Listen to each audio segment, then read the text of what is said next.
అదే RTV app వార్తల్ని క్షణాల్లో చదివే అవకాశం ఉంటుంది. ఒక న్యూస్ పేపర్, ఒక టెలివిజన్ ఛానల్ మీ చేతుల్లో ఎప్పుడూ ఉంటాయి. ఎన్నికల్లో సంఘటి భారతదేశ అధ్యక్షునిగా 8వ ఎన్నుకున్నందుకు నా యొక్క బార్ కుటుంబ సభ్యులకు, పెద్దలకు పాదవందనాలు, చిన్నవారి నమస్కారాలు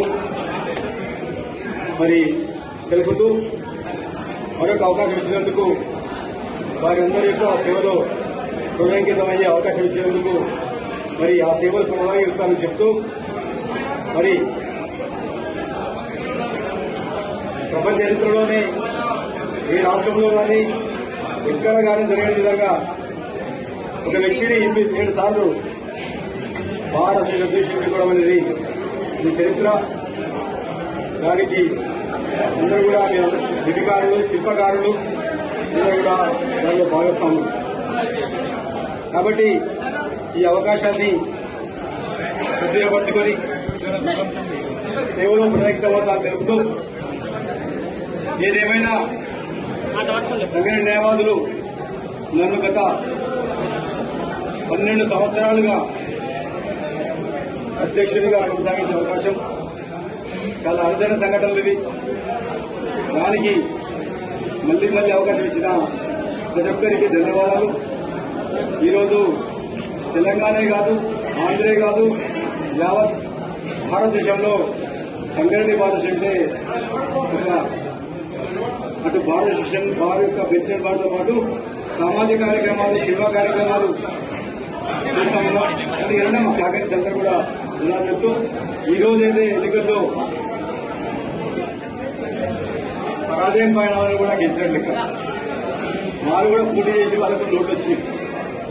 వాళ్ళు కూడా ఓటమి, గెలుపు 3 అక్షరాలు.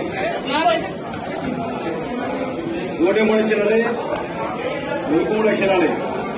ఓపిక అనేది 3 అక్షరాలే. ఓపికతో పనిచేయాలి, ఓపికతో పనిచేయాలి, మళ్లీ బోర్డు రావడం కోసం ప్రయత్నం తప్పితే మళ్ళీ గెలిచిన వాళ్ళు చేసుకుంటే అనుకోవద్దు. మీరు కూడా భాగస్వామ్యం కావాలి. మీరు కూడా ఈరోజు మా యొక్క జిల్లా ఆశ్చర్యంతో ఉండవలసింది ఉంది ఇక్కడ. అది మంచి సమయం కాదు. మరి ఇది వెలుగులో వచ్చిన ఎన్నిక కాదు, మన ప్రోటోకాల్ కోసం, మన యొక్క పరిమితుల కోసం జరిగిన ఎన్నిక ఏమాత్రమే.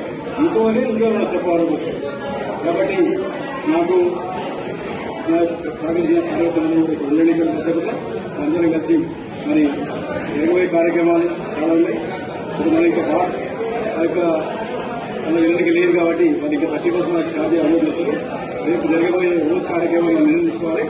వాళ్ళు ఉంటారు, వాళ్ళు కాబట్టి ఈ యొక్క అవకాశం ఇచ్చిన ప్రతి ఒక్కరికి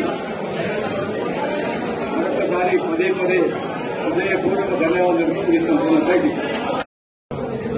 గౌరవ భారత సెషన్ న్యాయవాద సోదరులందరికీ తమ అమూల్యమైన ఓటేసి నన్ను ప్రధాన కార్యదర్శిగా ఎన్నుకున్న సందర్భంగా మీ అందరికీ నా హృదయపూర్వక ధన్యవాదాలు తెలియజేస్తున్నాను. నాపైన విశ్వాసం ఉంచి నన్ను ప్రధాన కార్యదర్శిగా ఎన్నుకున్నారు. మీ విశ్వాసాన్ని అమలు చేయకుండా ఏదైతే అట్మోస్ట్ గుడ్ ఫెయిత్ తోటి చెప్పానో మన విలువల్ని కాపాడుతూ జూనియర్ న్యాయవాదులకు వాళ్ళు ఆర్థికంగా దృష్టి చేరుకుంటున్నారు. వాళ్ళకి ఈ న్యాయ సంబంధమైన విషయాలు కూడా సలహాలు ఇస్తూ, అట్లాగే వాళ్ళకి ఈ క్లాసెస్, ఎడ్యుకేషన్ క్లాసెస్ చేస్తూ వాళ్ళకి కమిషన్ ఆ విధంగా వాళ్ళు వృత్తిలో నిలదొక్కునే విధంగా కూడా నా వంతు సహకారం అందిస్తాను. అట్లాగే న్యాయవాదులకు ఎటువంటి సమస్యలు వచ్చినప్పుడు కూడా నన్ను ఏ టైంలో కాంటాక్ట్ చేయొచ్చు. నా శాయశక్తులా కృషి చేసి వాళ్ళకు వచ్చినటువంటి కష్టాలు తీర్చడానికి ప్రయత్నం చేస్తాను. కాబట్టి ఈ విశ్వాసాలు ఇచ్చి నన్ను ఎన్నుకున్న ప్రతి ఒక్కరు కూడా పేరు ధన్యవాదాలు తెలియజేస్తున్నాను. మరిన్ని వీడియోస్ కోసం ఛానల్ ని సబ్స్క్రైబ్ చేయండి. లేటెస్ట్ అప్డేట్స్ కోసం వాట్సాప్ ఛానల్ ని ఫాలో చేయండి. అండ్ లింక్ డిస్క్రిప్షన్ లో ఉంది.